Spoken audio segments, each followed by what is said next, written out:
Bible, today we're doing the book of Zephaniah. Zephaniah is the second to the last book of the Old Testament. Get out a notebook, get out a Bible, open it up to Zephaniah.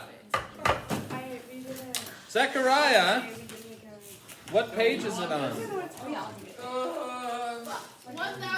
567. So, Zephaniah is actually a longer book. It's 12 chapters.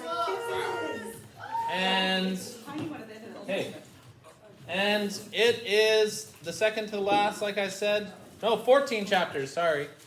And it is one of the most messianic. I think actually it is the most messianic minor prophet.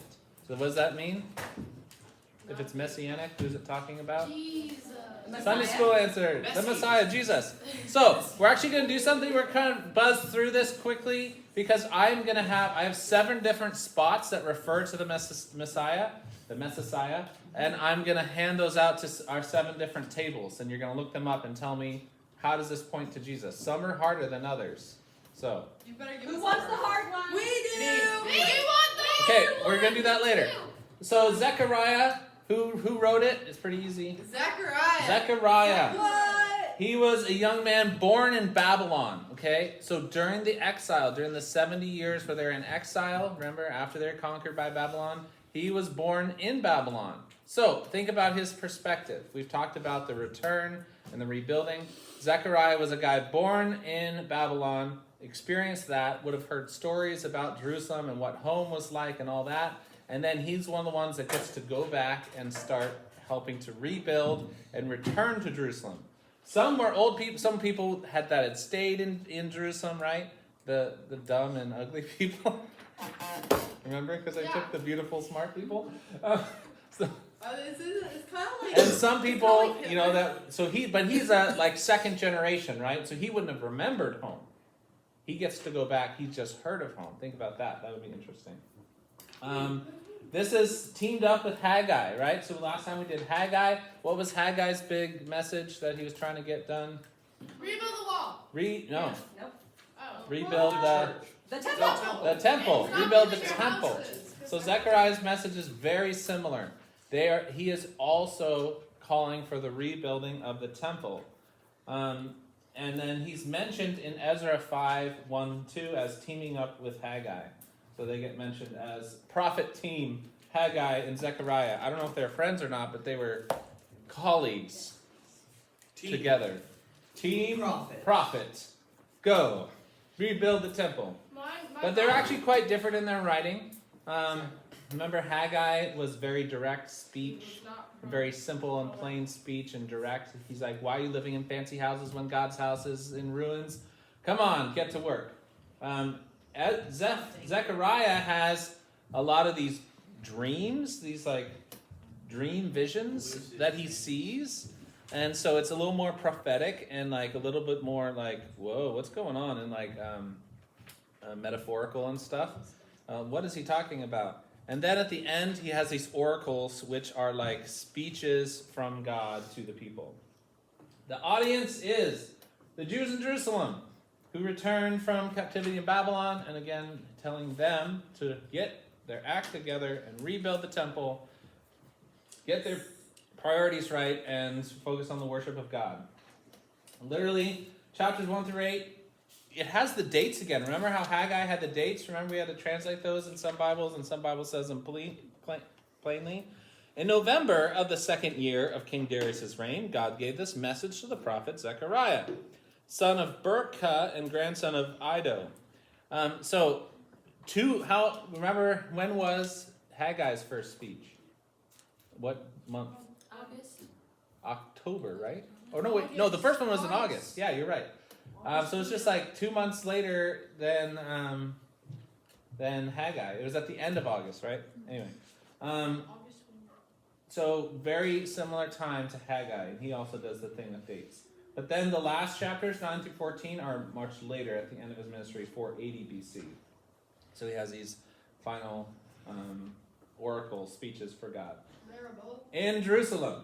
That's where he is. So remember, he was born in Babylon and then would have traveled to Jerusalem with the former captives that have been released because of the new king, Cyrus, from Persia, and started letting the people go back.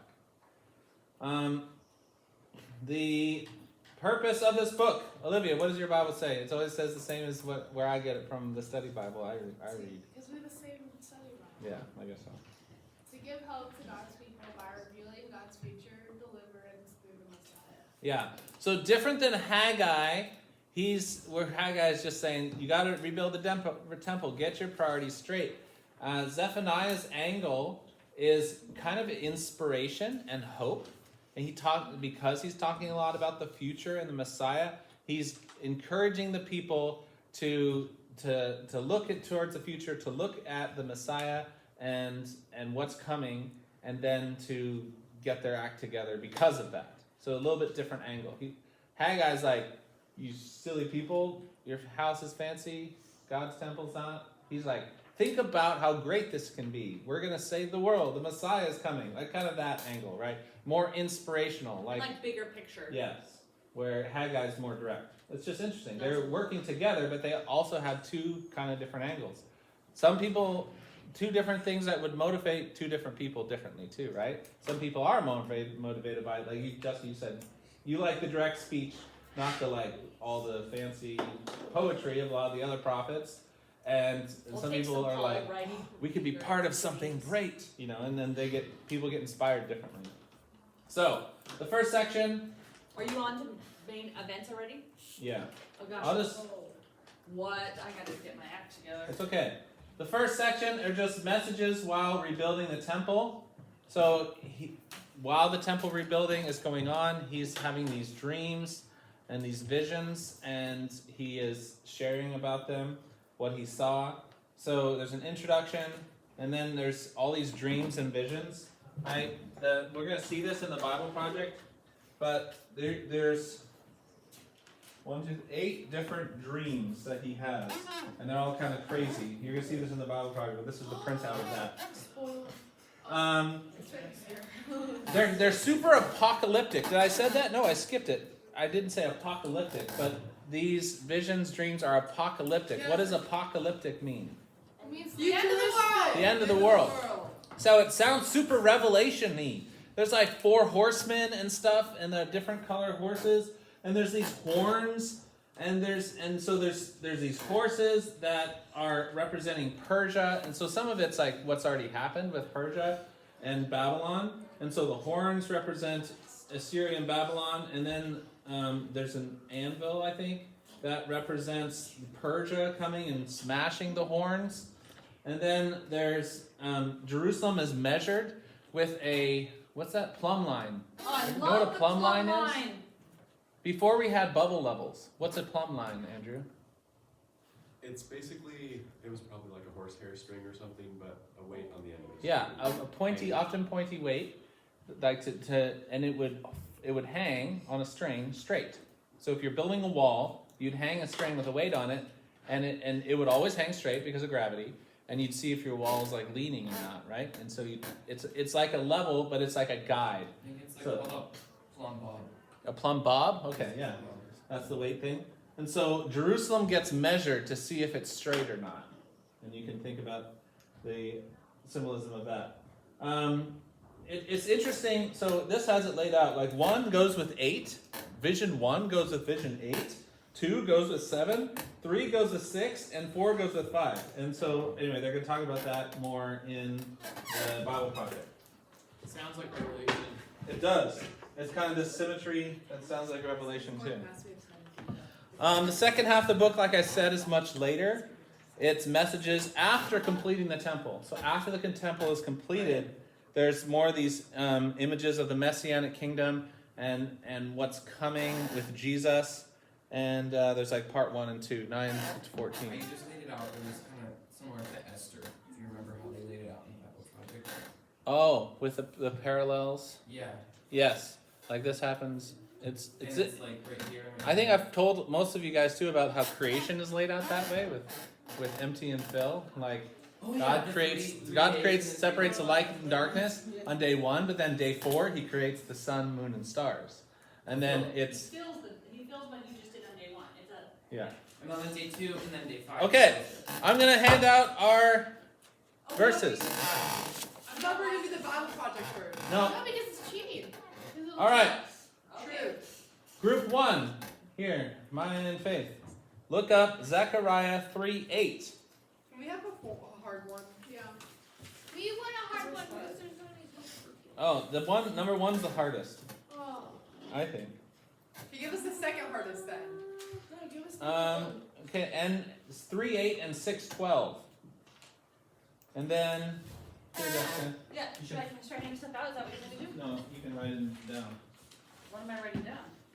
I have all the different things. Zechariah 3:9. Where do I write it down? Corey and Ethan. Where is it? Zechariah 3:9. So I'm going to just erase this for a little bit, and I'll write down your assignment so you can look up. Okay. Zechariah 6:13. Betsy and Bargains. That's the embargo. It's all the alliteration. That's the embargo now. 6:13. Yeah. And then Trevor and the Quillens. You get Zechariah 9 to 10. And then it's a mix of all the boys. You know, this table's the boys.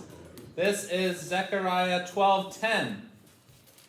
And then you guys, Stewards and Dykes. Stewarts and Dykes, Zechariah 13:7 and on to 14:5 maybe, but that's really long. You have to read the whole thing. And then the middle school boys. Oh no, there's a middle school boy that table. Sorry. Zechariah 14:9. Ooh, shepherd shark. Look up Zechariah 14:9. 14. All right, I'll give you 2 minutes. What are we looking for? You are looking at Zechariah 3:8 What? and 6:12. Oh, sorry. You're all looking for, these are messianic lines. So how do these things possibly refer to the Messiah? Yours is really hard, so I have some New Testament references that maybe will help you connect it. Are we? Is ours hard? I don't know. Hey, fun fact. So look at your passage and tell us, give us a line. How does this talk about Jesus? Okay? That's what your assignment Fun is. fact. Several New Testament. All right. You know that in college, if you go to Bible college, you go to certain Bible classes, you're not allowed to use a study Bible. Because they want you to investigate your own. My study Bible doesn't say Your this. study Bible can be like your last thing. Like, All right, we're just going to go through in order. Real quickly, just tell us what how Zechariah in that verse you looked up refers to Jesus. All right, Maya and Faith, what did you find? You want us to read the verse? Just tell us what you found. Okay, so it just says that, like, behold, I will bring my servant the branch. And the branch is referring to Jesus. And you can see it in, like, the New Testament when Jesus says, I am the vine. I'll take away your branches type thing. It also says it in Jeremiah.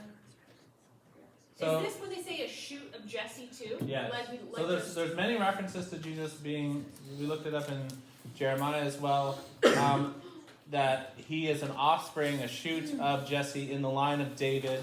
And also, fun fact, where was Jesus from? Branchtown. Branchtown. Where is good that? job, Maya. What town? Bethlehem. No, he's That's born it. in Bethlehem. That's the Nazareth. And then he spent some time in Egypt, but where did he grow up? Nazareth, which is known as Branchtown. So there's lots of Oh my gosh, branches. like Trolls branch is like a new thing to me. Okay, that, Oh, wow, that yes. character. All right, Ethan and Corey, what did you find? You kind of find that Jesus went out to. What is your He verse? said he would send like armies to, you know. It was in the save last part of people's verse sins. 9, right? Yeah. You'd found it, Ethan.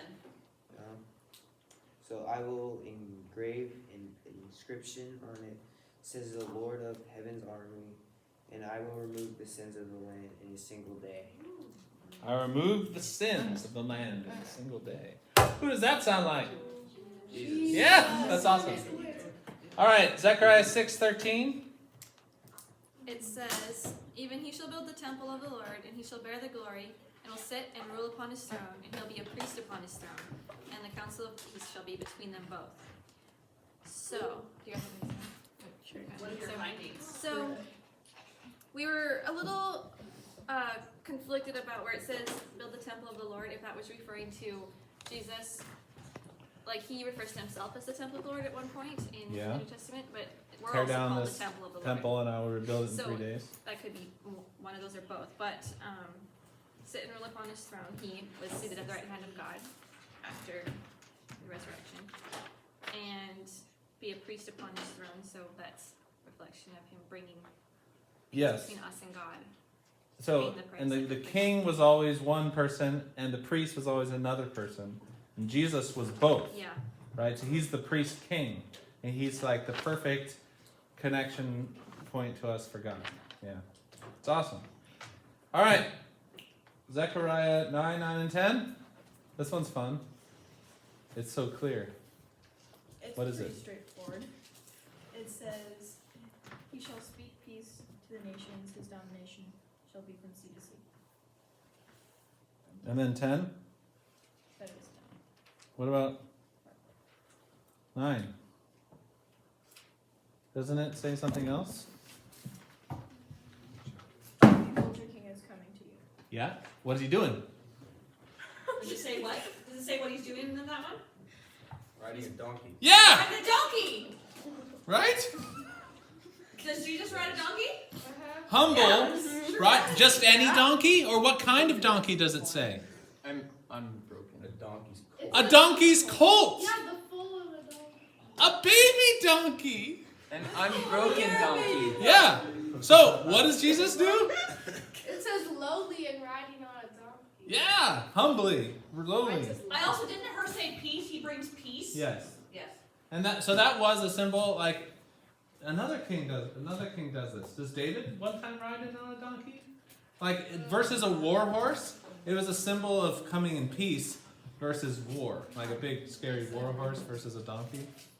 All right. Maybe the angels should ride a donkey. Definitely pointing to Jesus. All right, Zechariah 12:10. The boys. The boys. This one, it talks about looking on him whom they pierced, and mourning for him. And so Jesus was pierced on the cross, his feet and side. Yeah. Isn't there? There's that. He's pierced, and then there's an only son. Right? Yeah.